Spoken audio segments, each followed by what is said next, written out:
Hello, ladies and gentlemen, welcome back to the Asus RoG DreamLeague casting panel. I'm ready to pick some who we've got, so we're ready to... Yeah, let's go, let's start the game. Yeah, ready, absolutely. Woo!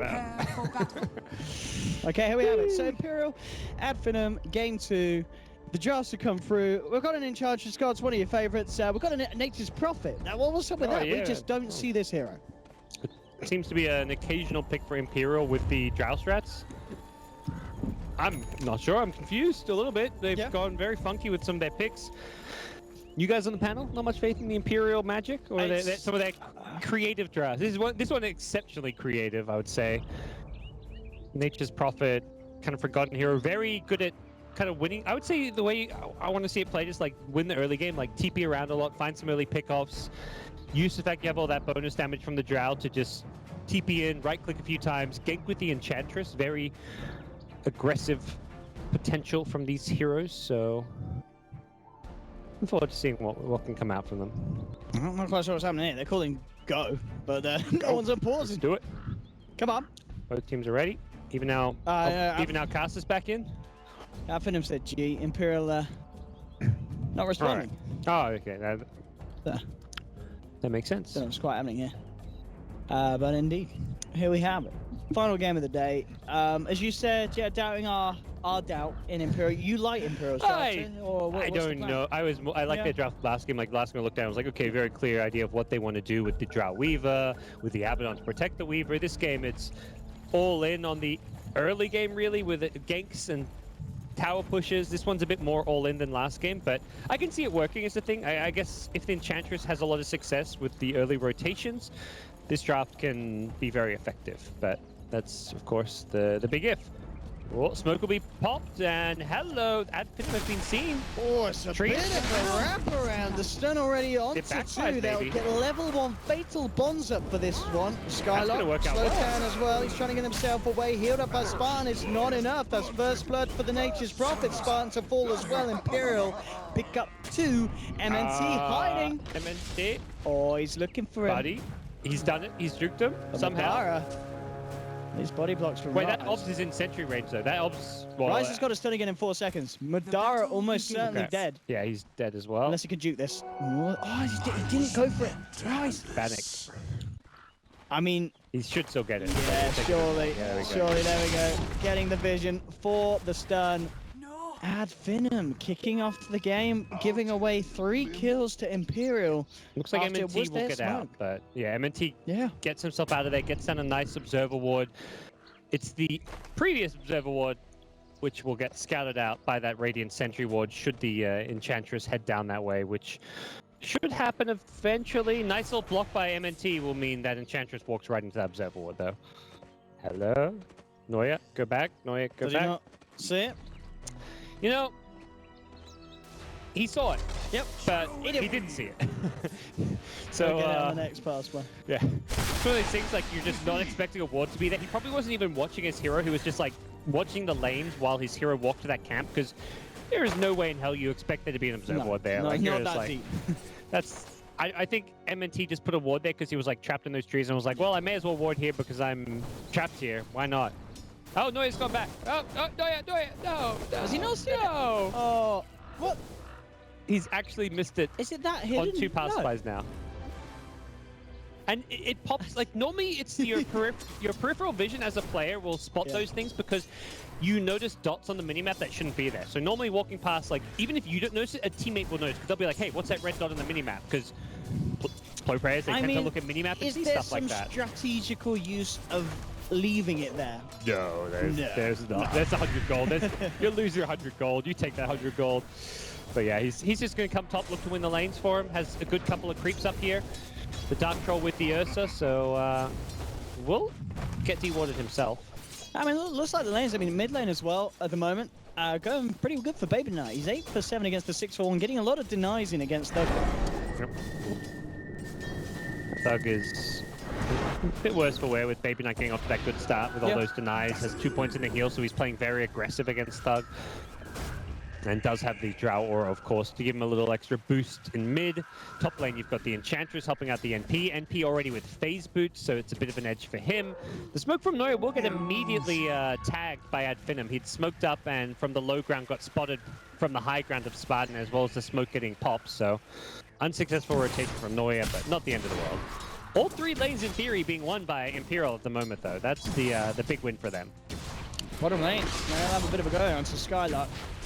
They've got 1 stun. They'll put the Berserker's Core, getting that extra armor, and he will be fine. They're taking a heavy beating. Meanwhile, in the mid lane, they're coming in hard. They managed to take down 1, and they're almost certainly going to find Spartan. Spartan, yep, that's a double kill for Hester Joe on their Nature's Prophet, boys and girls. 4-0-1 at the 3-minute mark. What a way to start a game as a Furion. Apparently, Enchantress dies on the way out there. I'm not sure what happened there. Perhaps some miss micro as the tower killed the Ench, and Ench died to, I guess, the tower with no creeps taking it. But either way, it's still a fantastic start for Imperial. The aggression paying off. The early game looking very good for them. Maybe now take a few hits as OD TP's back in, but not the end of the world for him. No, this is... He does this, by the way, mid lane. Baby Knight has double raindrops. He fucking loves his double raindrops. He absolutely gets his every time. Every time. Get that mana regen.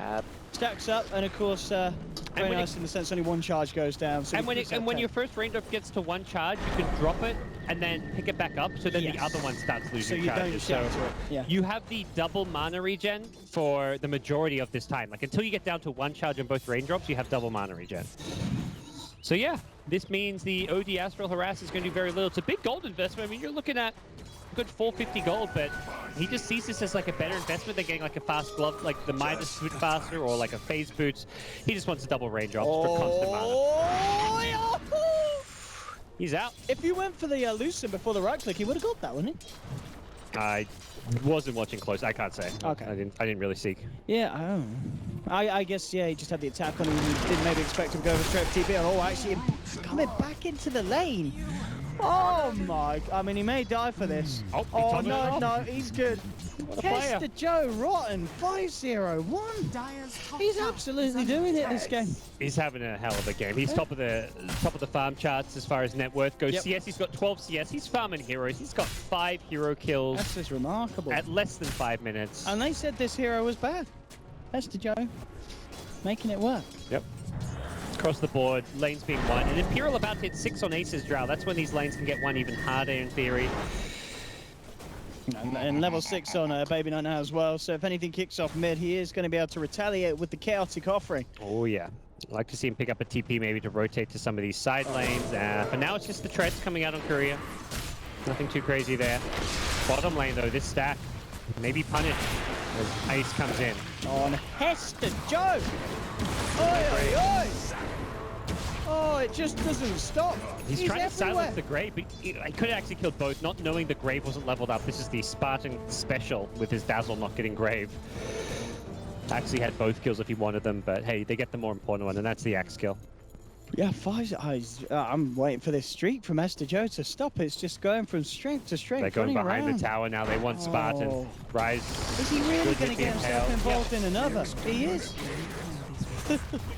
And could be involved in this tower kill. This is absolutely brutal at the moment. Yeah, he's a madman. I really can't remember the last time we saw an Nature's Prophet performance this remarkable. At least in terms of an opening stage. And he's about to hit the 6 as well. So with a Nature's Wrath thrown in as well, that extra bit of nuke damage, these rotations are going to be even more painful. And here we have it again. Hey, MNT, who get the disruption off in time to hold him back, but the Chaotic Offering drop down. Again, Imperial pick up another 9 for 1 now. He's going to throw the ult, but they want to fight bottom, it looks like. They will lose Rise, but the Nature's Wrath comes through. Skylark is taken down. Doesn't even get the chance for the Berserker's call. Spartan tried to run.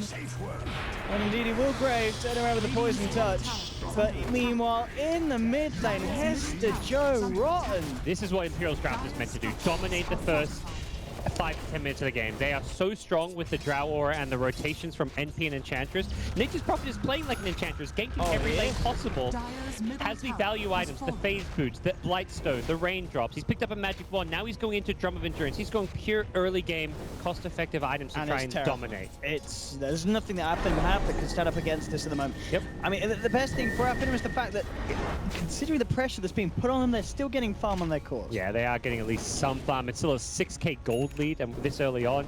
They're looking for a smoke rotation. Luna wants to get active, try and find an Eclipse kill here. When you're this far behind early on, those kills will yield some good bounties. But needs to find, ideally, Ace on the Drow bottom lane. Oh, Baby Knight's in a lot of trouble mid. Depending where the smoke pops, this Observer Ward could tip him off. This is like, needs to Gust, has no mana. Looks like Ace may be left for dead. He gets the Gust back onto the Luna, but it doesn't matter. He's out. Baby Knight ends up living in the mid lane. Level 4 Shadow Word, too strong at the end of the day for Finem to fight through. Yep.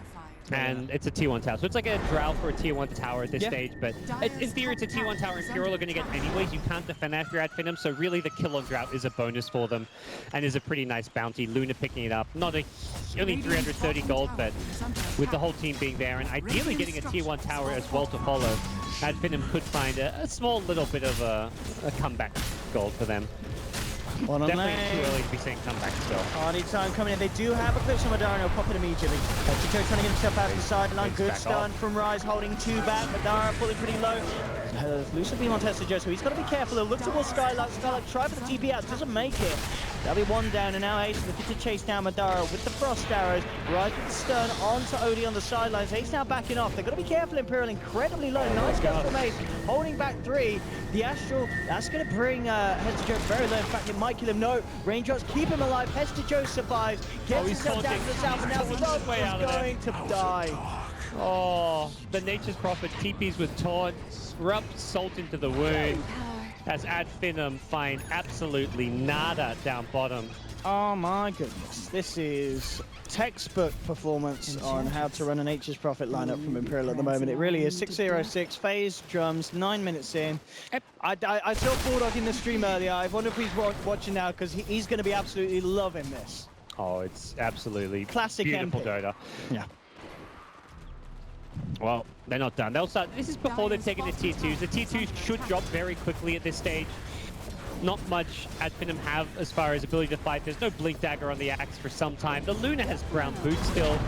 Possibly some upgrades coming on the Courier, yeah, but even so, this is an Imperial draft that could theoretically take Roche, threaten high ground, take any tower they really want. They are so strong right now.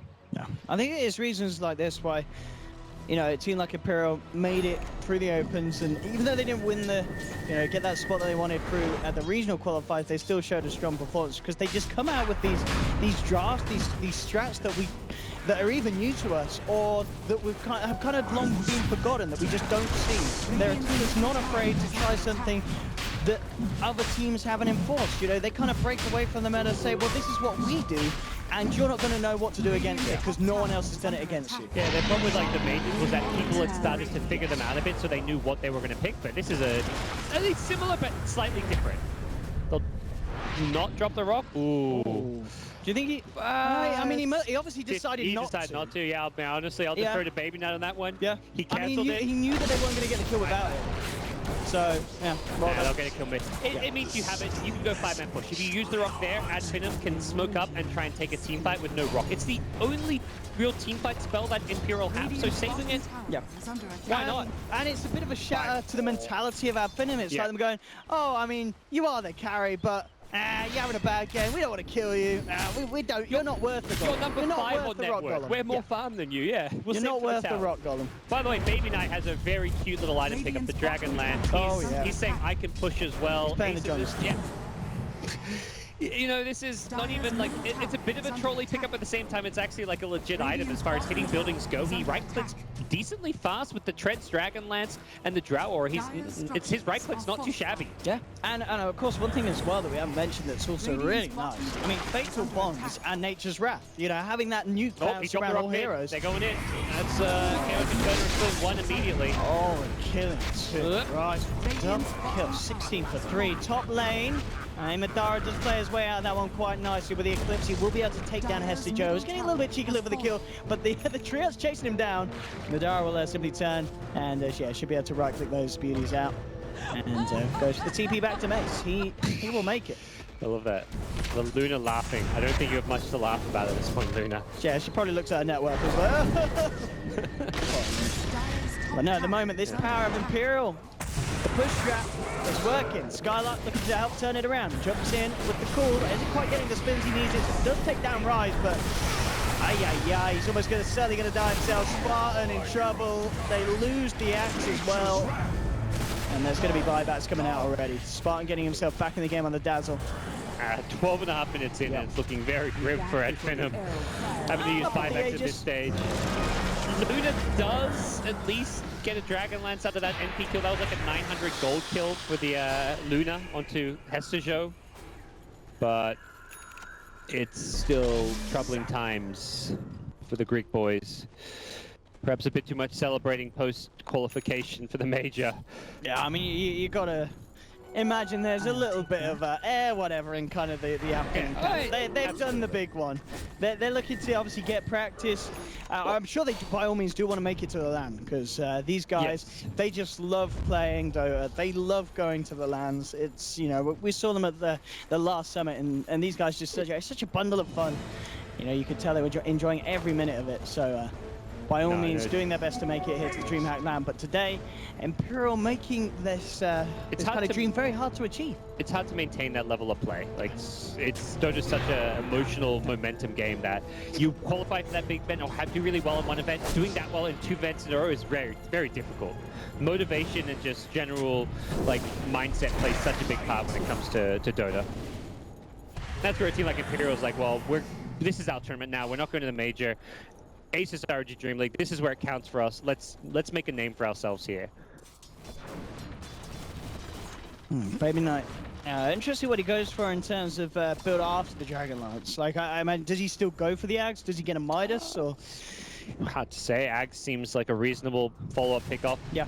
The Luna with the bouncing glaze may be a slight deterrent because the Ags golems do have lower health, which is a bit of a downside of actually getting the Ag Scepter against a hero like Luna who could just bleed through him. Oh god, they're sneaking through the mid lane, gets silenced. Here comes the potential rock. Baby Knight coming in for the 4-man rock golem. At Finem starting to melt. Skylark gets fingered. Madara taken down. Thug's going to be chased as well. They've lost 3. They're going to lose 4. 22-5. I mean, just the perfect group up there for a chaotic offering that just shatters the souls, the hearts and dreams of Finem. They're healing up. They've got urn charges. They've got 7 urn charges on the Enchantress. Everyone gets healed back up. Everyone's ready to go. Problem is, Finem respawn pretty fast. They're kind of low level right now, but it's still every outer tower. You may not get a Rax off of this. At least you'll have to take a fight. But you're taking a fight into no Eclipse, neither Eclipse, the Sandy's Eclipse or the Luna Eclipse. Yeah, you've used your rock, but if anything, add them more reliant on their ultimates than Imperial are at this stage. Oh, you asked what Baby Knight's going to get. It's going to be the full Hurricane Pike. I like it. I figured it. Yeah, exactly. I have no idea what you get in this game, but why not get a? They've even got the range boost the Dragon Lance on Ents. They've got triple Dragon Lance. I mean, quadruple. Nature's Prophet has one. They actually have 4. Where's yours, Lion? You've got 2.2k gold. You can afford one. Who needs Blink Dagger? Oh, come on, Rise. Do it for the team. I mean, I guess in terms of the Warlock build, it just makes sense in the sense that they're doing so much more. Like, they're not relying on the chaotic offering. If you're buying an Axe, you're buffing that up. But the thing is, they're fighting much more frequently than they're dropping the rock. So they want something that's going to benefit him 24/7. And the Hurricane Pike does that. Yeah, it's a really good point where they're not trying to fight around the cooldowns. They want to be fighting 24/7. Ags means you're still fighting around cooldowns and doesn't benefit you that much. Just some stats is okay, but not nice. He's found Luna. And they'll find this one by the looks of it. Elsewhere it was Shadow Demon dying solo as well somewhere, so kills all over. What a fun game for Imperial to be playing. Like, this is the kind of game, like, as a Dota player, like, you're just running around, getting kills, going for a Hurricane Pike on Warlock. Like, Baby Knight's having the time of his life right now. I think that it's normally, when you're having a game that's looking like a stomp like this, it's a bit like, but the fact that they're doing it with these heroes, they're doing it with a Nature's Prophet, a hero that we just never see. That's what makes this just a little bit more entertaining. Yeah. We'll see how much longer Finem can hold on. It's not like a done deal. No. When you're defending high ground, one big team fight, when you've got the team fight ultis, the two double eclipses, you can definitely turn this one around, but it's very dependent on Imperial getting too aggressive, maybe trying to push without a chaotic offering, and that's where the game can maybe change a bit. We'll see how things progress. I imagine Imperial seem to be happy to slow it down as needed. Oh, it might. I say that. Drow, Aces. Oh, actually just going for the kill. And with the TP in, they'll try for another, and they'll get it. Oh. Can Luna turn this around? Possibly. Got Nature's wrap up in a few seconds on Hester Joe. He'll try and turn, but the Eclipse comes out. Ace to fall. And Finem get one. The Golem has been dropped. They're moving in for this. Chasing down the Finger and the Fatal Bonds doing work. They'll put the Astral onto Luna, turning around with Sanity's Eclipse. Skylark can't quite get the dunk out Hester Joe, but they get the final touch. They've already lost 3 though on the side of Finem. And Baby Knight moving in, chasing down Skylark. Got a pike. The TP I thought he was going to pike himself, but that's a cute way of doing it. He may actually pay for this on his way out. He's got the back of a Noya on Rise. He should be fine, actually. Baby Knight's turning and fighting, hitting into MMT. Noya actually coming in, looking for the vision by those guys at MMT, but can't quite find it. Skylark coming in, looking for Baby Knight, gets the call off. Baby Knight, and he's going to get taken down by that final spin. They're trying to fight up Skylark. Noya just turning him with the impetus. He might just get this kill. The Grave comes out. It's not going to last longer than the Grave, so he will survive for now. Noya's going to find Spartan, that's for sure. I said that the illusion's causing some issues, but Spartan will fall, and there we have it. TP turns all right, didn't blink it. He had the blink. He was just trying to, I guess, hold on to it for a bit longer. Didn't need to. My good. Oh, stun to be whiffed from Rise. We'll let him have that one though. He's had a pretty good game so far. So no didn't buy a Dragonlance. I'm definitely disappointed though. Yeah, it's absolutely went down the wrong road with this build. Yeah. He didn't embrace the full Imperial. He maxed Mana Drain over the Earth Spike. Come on, bro. I don't really know this. You get Mana Drain's good for the illusion. Something we talked about. The SD illusions are actually quite problematic. If Luna, even just with like a Yasha Dragonlance, can just send those illusions out to fight, and that's where the low cooldown Mana Drain is, of course, very, very nifty. Another Aegis, and this is probably the rack-taking Aegis, if not the game-ending Aegis, assuming Imperial play things in a kind of steady, safe fashion, but I don't know, they may just go in all in aggressive, dive the T4s for all we know. They definitely have the heroes that are capable of doing that. Next cooldown of the Warlock's ultimate is in 40 seconds, so that's probably around when we'll see I guess, what, going for an Orchid on Baby Knight? Yeah, that'll be Orchid into like a Bloodthorn type pickup. Just go for some he just wants right-click damage at this point. He's decided he wants to be a carry Warlock. And I guess more power to him. They've got, is that triple pike now, it looks like? Yeah, I count 3.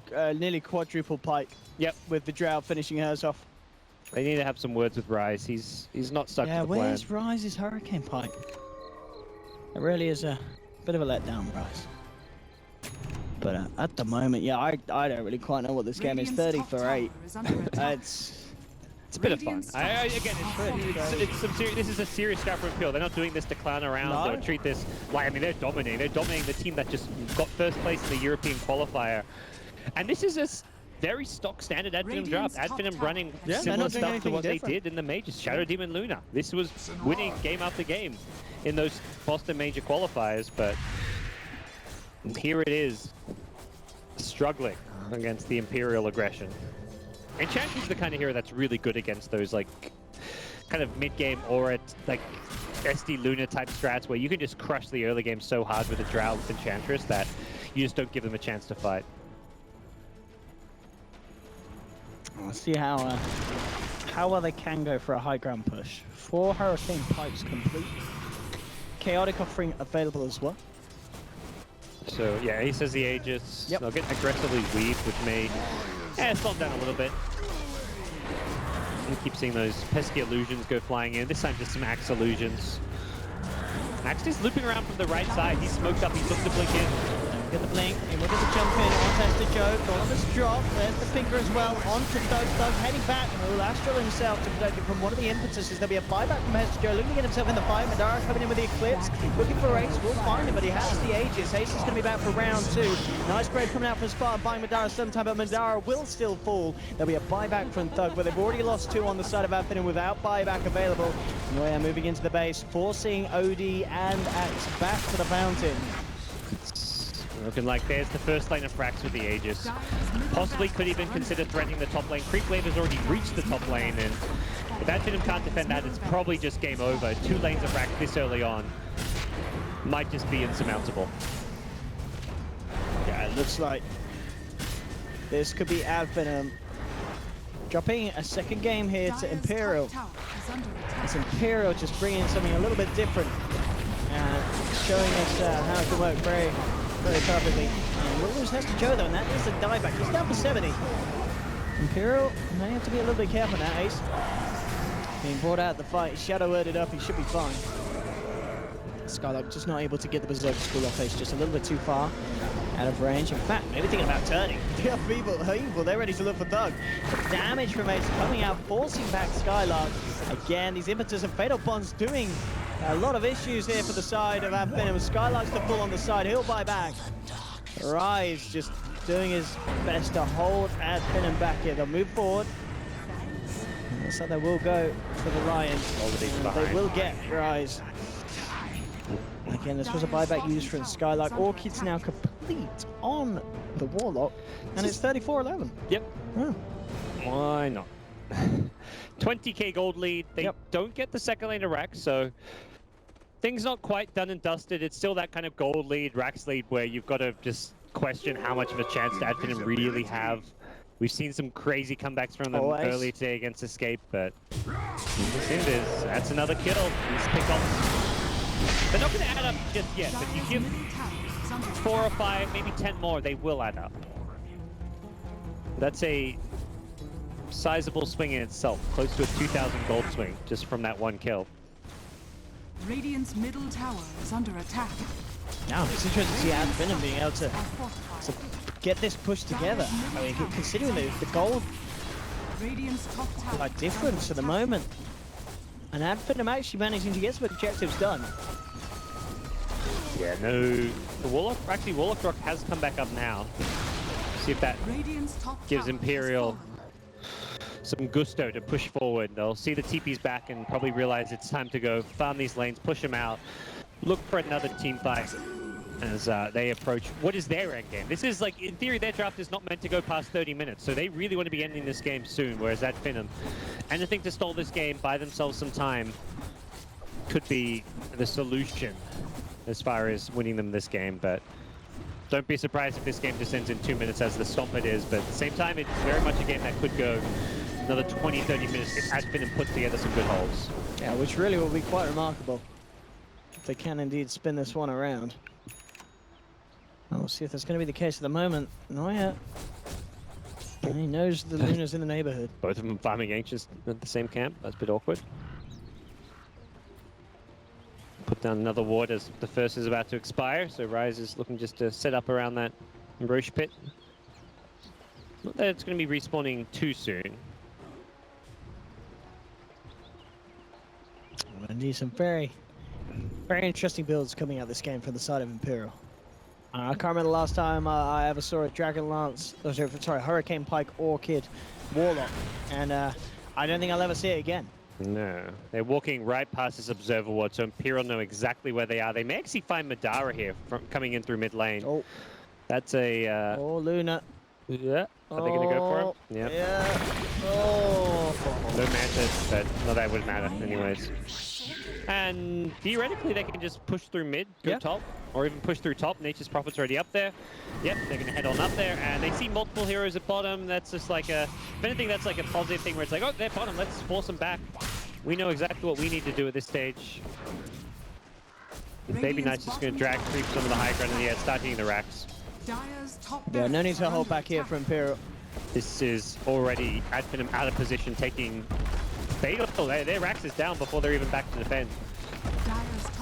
Glyph was on cooldown for a couple more seconds, and unfortunately that really hurts at Finem. The second set is, at this stage with these drafts, kind of the crippling one, because now you've got 2 lanes that need pushing out, and Axe Luna, not bad pushing out lanes, they do have ways to deal with it. It's still not really ideal. It also was Imperial getting it for free. They didn't have to use a single ultimate. They didn't really have to use any key spells, so they can just do group up at bottom, do the same thing, or group up at bottom and go for a Roshan and then end the game. So the fact you make them spend absolutely nothing to get that Rax is really where it hurts them the most. No, really insane. 27 minutes in. Again, what kind of lead are we looking at now? It's back up to 20k where it once 20K was. plus. Yeah. It's really, indeed, has been quite the strangest of games. As at Finem, it still feels like if they get a good call with this Axe, they can clean up heroes of Imperial. They're still rather vulnerable if they get picked off in the right order. Hester Joe working towards that Hex. And Imperial continues to find the big pickups. Is that a complete? It is a completed. Aghanim Scepter now on Ace.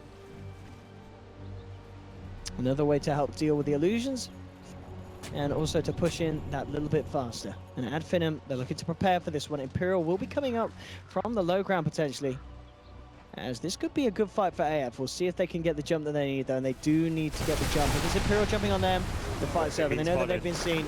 Vision's out, right, goes forward, immediate Hex. There's a nice defensive disruption, buying some time here for Madara, but Chaotic offering his job. Madara does get out the Eclipse, finger onto Luna as well, and they're trying to get Madara out of there, but the impetus is doing too much damage. Noya to finish off the Luna. MNT, he's going to fall down as well. It's a double kill for the godlike Enchantress, and it's all too much for Adfinem. GG is called an Imperial with an absolutely remarkable series here to end the day at the Asus RoG DreamLeague. Great drafts, something a little bit different.